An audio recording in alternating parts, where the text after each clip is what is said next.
Bismillahirrahmanirrahim. Assalamu alaikum साथियों. Here I am Mrs. Anila Imran and you are watching UV Educational Center. साथियों, आपकी फरमाइश पर आज हमारे पास है थिंग्स फॉल अपार्ट के गेस्ट पेपर 2020.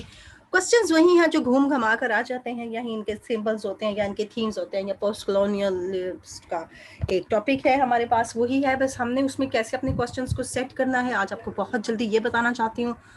ये आपकी ही फरमाइश पर है. थिंग्स फॉल अपार्ट चुनाय एचपी का लिखा हुआ हमारे पास नावल है, और ये टाइटल कोटेशन याद रखेंगे द सेकंड कमिंग से ली गई है, और ये पोएम थी W.B. येट्स की. और हम इसे याद इस वजह से करेंगे क्योंकि ये हमारे लिए बहुत बेहतर होगा अगर हम इसका रेफरेंस दे देते हैं. और थिंग्स फॉल अपार्ट जो है नाइजीरियन ऑथर चुनाय एचपी ने लिखा है, हम जानते हैं, और 1958 में ये पब्लिश्ड हुआ था. इसको भी आपने याद रखेंगे. अगर इस किस्म की चीज़ें आपको याद रहती हैं तो ये बहुत अच्छी चीज़ बन जाती है आपके. और ये पोस्ट कॉलोनियलिज्म और प्री कॉलोनियल किस्म की ज़िंदगी जो है वो हमें बताता है, जो उनके कॉलोनाइजर्स के आने से पहले की ज़िंदगी थी उसको बताया गया है. और ये जो पार्ट था नाइजीरिया के साउथ ईस्टर्न हिस्से में था, और यहाँ पर उनकी अराइवल जब हुई है, जब यूरोपियंस आए हैं 19th सेंचुरी में, तो उससे पहले कैसी सोसाइटी थी और उसके बाद कैसी सोसाइटी हो गई ये बताया. ज्यादातर जिक्र पहले की सोसाइटी का है. मोस्ट ऑफ द स्टोरी जो है वो हमें एक फिक्शनल गांव में रखी जाती है. यहाँ पे R- है, फिक्शनल गांव है, इबो जिसका नाम है. ये स्पेलिंग्स आप याद रखेंगे और फिक्शनल विलेज याद रखेंगे. यहाँ R ज्यादा है वो माइनस करेंगे. यूमोफिया क्लेन जो है, यूमोफिया उस इबो गांव का एक यूमोफिया क्लेन एक कबीला है. यूमोफिया एक कबीला एक एरिया है, वहाँ के कबीले के लोग हैं जो नाइजीरिया के इबो गांव के यूमोफिया एरिया में रहते थे. अगर आगे चलते हैं तो हमें यहाँ पर इवेंट्स मिलते हैं, जो इवेंट्स हमारे 1980s की स्टोरी. ये इनफैक्ट 1880s है, मिस्टेक हो जाती है जब हम टाइपिंग ज़्यादा जल्दी कर रहे होते हैं. आपके लिए 1880s की स्टोरी को इवेंट्स को बता रहे हैं, और ईबो की हमें प्रोनाउंसिएशन देते हैं. यहाँ पर जो लोग ईबो की आज़ादी के लिए काम कर रहे थे. अच्छा, 1980 में ये जो है ना, ईबो को आज़ादी मिल गई थी, इस एरिया को आज़ादी मिल गई थी. ये इसकी डेट फिर करेक्ट है बिकॉज नीचे लिखा हुआ है ना उसका group of independence village ruled by titled elders. ये 1980 में आज़ाद हो गया था ये एरिया, ये डेट इसकी ठीक हो गई. अजबाला जो है ये ओनाका को कहा जाता है. ओनाका जो है वो ओकांगो का फादर है, और इसको कहते हैं कि जो वीमेंस लाइक है, और इसके पास कोई टाइटल नहीं है, और इस चीज़ का हमारे हीरो को भी बड़ा खौफ होता है. अब इसमें जो है ना हमें एक लेसन मिलता है, एक अखलाकी लेसन मिलता है, और साथ रीडर का जवाब भी मिलता है हार्ट ऑफ द डार्कनेस के लिए. आगे चलते हैं तो ये एचबी ने हमें दिखाया है कि जो नावल राइटिंग की पावर होती है ना, उसमें इतनी कि राइटर में काबिलियत होनी चाहिए कि वो अगले के दिमाग तक पहुंच सके और उन्हें बहुत ज़्यादा हालात से आगाही दे सके. ये नहीं कि आप अपने ही करेक्टर को और अपने ही कल्चर को प्रमोट करते जाएं, आप अपने कल्चर के साथ साथ बाकी हकाइक भी सामने रखें. ये एचपी का मानना था.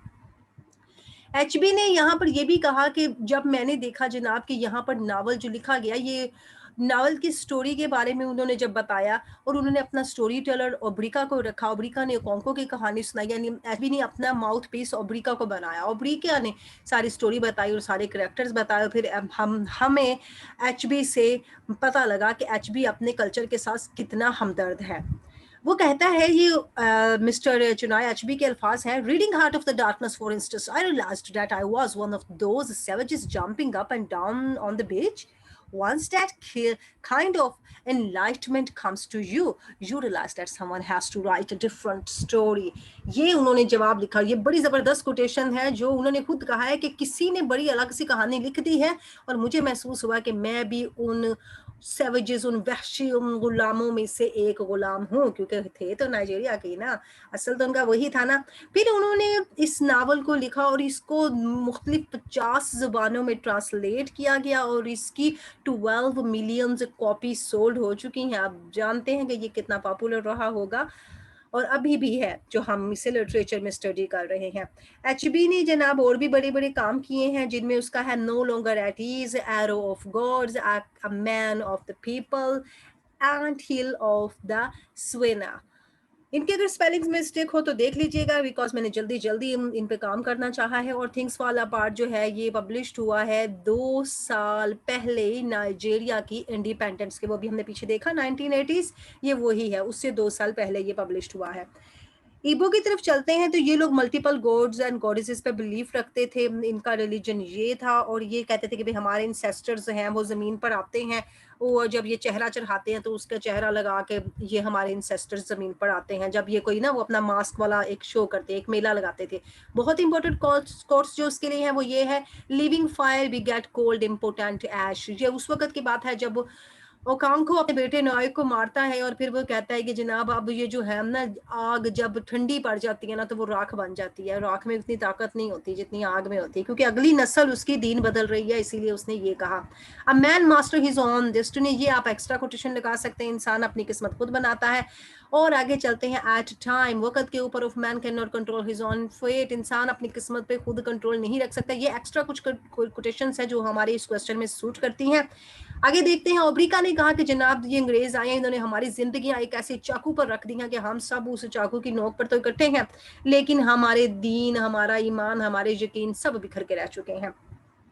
ओब्रिका ने एक बार और कहा, जब ये इसने कहा कि ये हम क्यों ब्राइड्स को खरीदते हैं, क्यों इनकी बार्किंग करते हैं, क्यों उनका लेन देन होता है, इसने कहा कि ये बात अच्छी नहीं है, हम ऐसे लगता है कि जैसे गाय भैंस बकरियों को खरीद रहे हैं मार्केट से।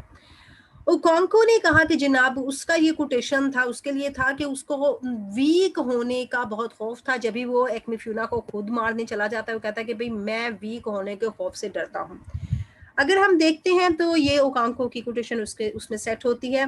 आगे, a man belongs to his father's land, ये हमें मिस्टर एचबी की नावल की कोटेशन मिलती है। ये भी कोटेशन है, उन्होंने कहा कि जब अच्छे हालात होते हैं जनाब, अब दादाजी के होते हैं, बाप के होते हैं, जब बुरे हालात हो जाते हैं तो माँ के हो जाते हैं।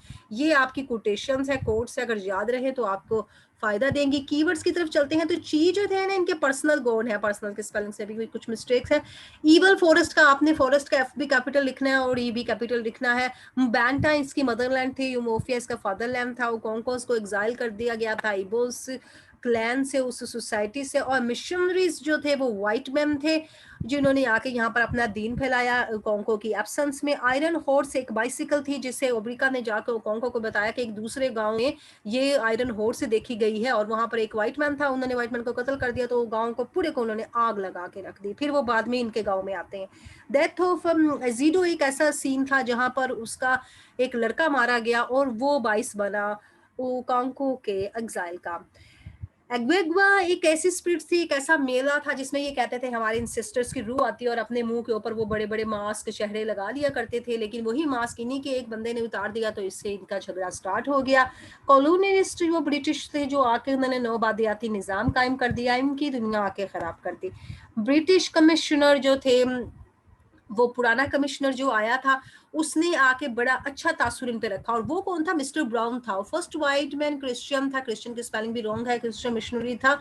इसके बाद रेवरेंड जेम्स स्मिथ के पास चलते हैं, ये दूसरा था। दूसरा ये शख्स था ना, ये थोड़ा सख्त किस्म का था, ये अपना हिटलर किस्म का, और जिसे कहते हैं ना अपनी वो लगाता था, डिक्टेटरशिप लगाता था। और इसके लिए इगवा के जो मानने वाले थे, जो इस रूहों के मानने वाले थे, इस मेले में उनकी जब रूह का पर्दा उठा दिया जाता है, वो नीचे से एक आम आदमी निकल आता है, तो वो कहते हैं ये तो हमारे इंसेस्टर्स की रूह नहीं है, लेकिन उनका दिन जो है वो मत हिले, इसीलिए वो जाके रेवरेंड जेम्स स्मिथ के चर्च को आग लगा देते हैं। तो स्टोरी आगे बढ़ती है, जिसका हवाला भी आप लगा सकते हैं, कल्चरल कॉन्फ्लिक्ट में आ सकता है, थीम्स में जा सकता है, सिंबलिज्म में जा सकता है, ये हमारा पॉइंट। डिस्ट्रिक्ट कमिश्नर जो थे, उसने सोचा कि जनाब ये वो डिस्ट्रिक्ट कमिश्नर है जिसने ये स्टोरी देखी, जिसने बाद में ओकोंको को हैंग किए हुए ओकोंको को उतारा दरख्त के साथ, उसने जाके अपनी बुक लिखी और बुक में उसने सोचा कि मैं कौन हूँ, student of a primitive customs, मैं इन कस्टम्स का एक तालिब इल्म हूँ, मैंने वहां से क्या सीखा। कमिश्नर ने जो किताब लिखी थी, उसका टॉपिक था the pacification of the primitive tribes of the lower Niger. इनमें कैपिटल लेटर्स जो हैं वो नहीं है, द का टी कैपिटल, पी कैपिटल, फिर पी कैपिटल, ट्राइब का टी कैपिटल, और का एल, और नाइजर का एन कैपिटल। बिकॉज मैं जल्दी जल्दी टाइप करवाती हूँ तो इस वजह से इसमें मिस्टेक रह गई है। आपने हवाले याद रखने हैं। मैनली क्रॉप्स जो थी वो जाम्स है, और वुमेन क्रॉप्स जो है वो मेज, बीन्स एंड वेजिटेबल्स है। ओनोका जो थे जनाब, उनको जब बीमारी लग गई थी, उनके स्टमक में कुछ उनको पेन हो गई, तो इन्होंने उसे मरने के लिए ईवल फॉरेस्ट में छोड़ दिया। ईवल फॉरेस्ट का ई और एफ कैपिटल लिखेंगे क्योंकि ये आपको मार्क्स देने का प्रॉपर नाउन है। क्योंकि उसका बीमारी थी, इन्होंने उसका कुछ ख्याल नहीं रखा। और जो ब्राइड्स थे, जो ब्राइड थी, उसकी कीमत क्या होती थी? So many cowries shells for her. वो काउरीज वैसे जैसे हम सिपियां कहते हैं, सिपियों की बोरियां उसके लिए दी जाती थी कि जनाब ये इसकी कीमत है, अगर कितनी खूबसूरत है उतनी कीमत उसकी लगती थी। और यही इनका जुर्माना भी हुआ जब इनको कमिश्नर ने, जो सेकंड कमिश्नर आया था, उसने जुर्माना किया। तो फिर जुर्माना करने वाले ने तो मांगी 200 बोरियां, लेकिन जिसको उसने कहा कि जाके उनको बोलो 200 बोरियां मुझे दे, तो उसने जाके कहा 250, 50 मेरी 200 आ गए। ये धांधली, धांधली का भी एक थीम इसमें बनता है। और पुरानी उनकी ये कॉमन थी कि जनाब जो भी ट्विंस होंगे उनको हम ईवल फॉरेस्ट में फेंक देंगे, ईवल का ई बरा और फॉरेस्ट का एफ कैपिटल आएगा। तो ये वैसे करते थे जिनके खिलाफ अमरीका भी था और नोए भी था। व्हाइट मैन ने अपने ही लॉज बना लिए थे, लॉज के साथ ऐसा लगा लेंगे, उनके अपने ही कानून थे। अजवाला को याद रखेंगे कि ये एक ऐसा कैरेक्टर था, एक ऐसा खौफ था। अजवाला खवातीन को कहा जाता था ना, वीक समझा जाता था उन्हें। और ये ओकोंको के लिए बहुत ज्यादा खौफ था कि उसे कोई अजवाला कोई, क्योंकि उसके फादर को यही कहकर पुकारा जाता था। So thanks a lot for watching, like, subscribe and share our channel and see the links which are appearing on the screen. जल्दी जल्दी पे आपके लिए लेसन्स बना दिए जाते हैं, और इसमें अगर कुछ थोड़ी बहुत स्पेलिंग्स की या प्रोनाउंसिएशन की मिस्टेक रह जाती है तो I apologise. Best of luck for your exams.